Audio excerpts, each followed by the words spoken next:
IELTS নিয়ে সব স্টুডেন্টদের এত বেশি ভুল ধারণা because of like various agents and IELTS course sellers in Bangladesh that it's just frustrating at this point. আমাকে যে এত মানুষ খালি নক দিয়ে একটা কোয়েশ্চেন জিজ্ঞেস করা, ভাই IELTS এ 7 পাইছি, আমি কি এখন স্কলারশিপ পাবো? ব্রো, IELTS এর সাথে তোমার স্কলারশিপের কোনো কিছু করার নাই।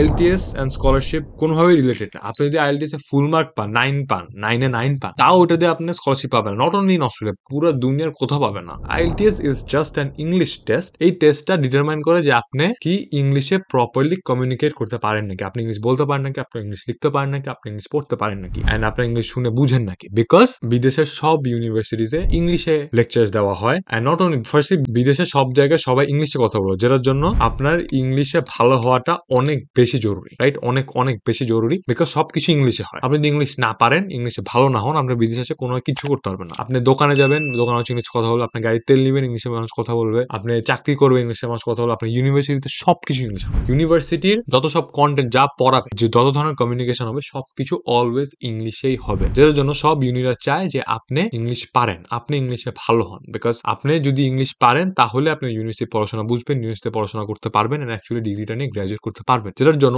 সব ইউনিভার্সিটির IELTS এর নিয়ে একটা ক্রাইটেরিয়া থাকে, রাইট? যে ইদার মানে অস্ট্রেলিয়ার বেশিরভাগ ইউনিট থাকে যেমন মিনিমাম 6, US এর অনেক ইউনিট থাকে 7 বা 7.5। Why? Because English is very very important. English না পারলে আপনি ইউনিভার্সিটিতে কোনো পড়াশোনা করতে পারবেন না, কিছু বুঝবেন না, প্রফেসরদের সাথে কথা বলতে পারবেন না, প্রফেসরদের ইমেল করতে পারবেন না, লেকচার কিছু বুঝবেন না। তারপর আপনি নর্মাল লাইফস্টাইল যে ডে টু ডে লাইফস্টাইল, বাসা ভাড়া নিবেন, বাসা ভাড়া নিতে পারবেন না, বিকজ আপনি কথা বলতে পারছেন, আপনি কি বলবেন বাসা ভাড়া নিবেন। আপনি রেস্টুরেন্ট যে কোনো জায়গায় কাজ করতে পারবেন না, বিকজ ইউ হ্যাভ টু, যেখানে আপনি কাজ করেন, you have to talk to everyone in English, right? IELTS is just an English exam. আমার একটা ফ্রেন্ড আছে যে IELTS এ 9 এ 9 পাইছে, বাট সে ওটার জন্য স্কলারশিপ পায় নাই, বিকজ ওটা যে স্কলারশিপ দিবে মানে দিবে না, সে রিলেটেডই না। স্কলারশিপ পাওয়ার জন্য আপনার একাডেমিক্স দেখে, আপনার এক্সট্রা কারিকুলাম দেখে, আপনার এক্সট্রা কারিকুলার অ্যাক্টিভিটিস দেখে, আপনার যদি পাস্ট ওয়ার্ক এক্সপিরিয়েন্স থাকে ওগুলো দেখে, আপনার ইন্টার্নশিপ দেখে, তো আপনি এসএ লিখবেন, ওইসব এসএ দেখে। কোনো IELTS দেখেই না স্কলারশিপে। IELTS এ খালি একটা মিনিমাম স্কোর যা লাগবে ওই ইউনি, যে কোনো একটা ইউনিভার্সিটিতে আপনি যাবেন, ওখানে মিনিমাম স্কোর 7, ওরা খালি দেখবে আপনার 7 আসছে নাকি, তার মানে আপনি এখানে এসে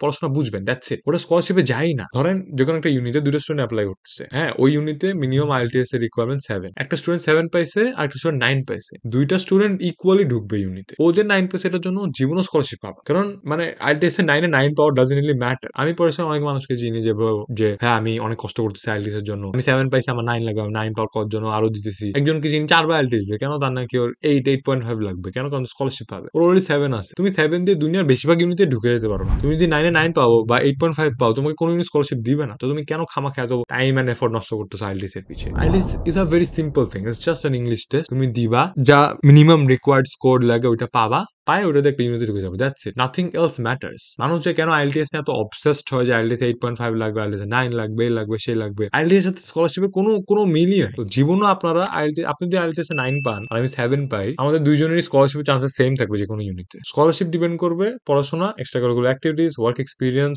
এসএস, এসবের উপরে। ইন্টারভিউ নিয়ে অনেক স্কলারশিপ ইন্টারভিউ নেয়। তো প্লিজ আপনারা সবাই IELTS এর সাথে স্কলারশিপ রিলেট করা বন্ধ করেন। আপনি যদি IELTS ফুল মার্কও পান, আপনি ওই IELTS স্কোর দিয়ে স্কলারশিপ জন্য পাবেন না। এটা বলতে চাচ্ছি বিকজ অনেক মানুষ আমাকে এই কোয়েশ্চেনে বারবার করে, and it's just very frustrating. বাংলাদেশে বুগিচুগি এজেন্ট এন্ড বুগিচুগি IELTS কোর্স সেলার্স এগুলো আপনাকে বলবে, পুশ করবে যে IELTS ভালো স্কলারশিপ পাবা, IELTS দাও, IELTS দাও, ওদের কাছে IELTS পড়ো। ওরা জাস্ট আপনাকে কোর্স বেচার চেষ্টা করতেছে। ট্রাস্ট মি, ওরা কেয়ার করেন আপনি বিদেশে যান না কিনা, আপনি ইংলিশ পারেন না কিনা। যেই মানুষ যদি আপনাকে কেউ বলে IELTS ভালো স্কলারশিপ পাবা, আপনি যদি পারেন, মানে যদি পারেন না, আপনি এমন মানুষ কেউ যদি আপনাকে বলে যে IELTS ভালো স্কলারশিপ পাবা, ওই মানুষ থেকে যত দূরে পারেন ভাগে চলে যান, মানুষকে কাট মেরে দেন জীবন থেকে। এটা আপনাকে বুঝান, সে যদি তাও আপনাকে বিয়া করে, আপনি কাট মেরে। ইউজুয়ালি আপনাকে এইসব এজেন্টরা বলবে IELTS কোর্স বেচার চেষ্টা করছে যেন আপনি তাদের কাছে IELTS পড়েন। এন্ড কেন যে বাংলাদেশে এজেন্টরা এরকম মানে মিথ্যা কথা দিয়ে মার্কেটিং করে আমি জানি না। নর্মালি বললেই হয় IELTS তুমি ইউনিভার্সিটি ঢুকতে হবে, এটা বললেই হয়। স্কলারশিপের কথা কেন আমি বুঝি না, বাট আই রিয়েলি হোপ আপনারা জিনিসটা বুঝেন যে IELTS জীবনে স্কলারশিপ পাওয়া যায় না।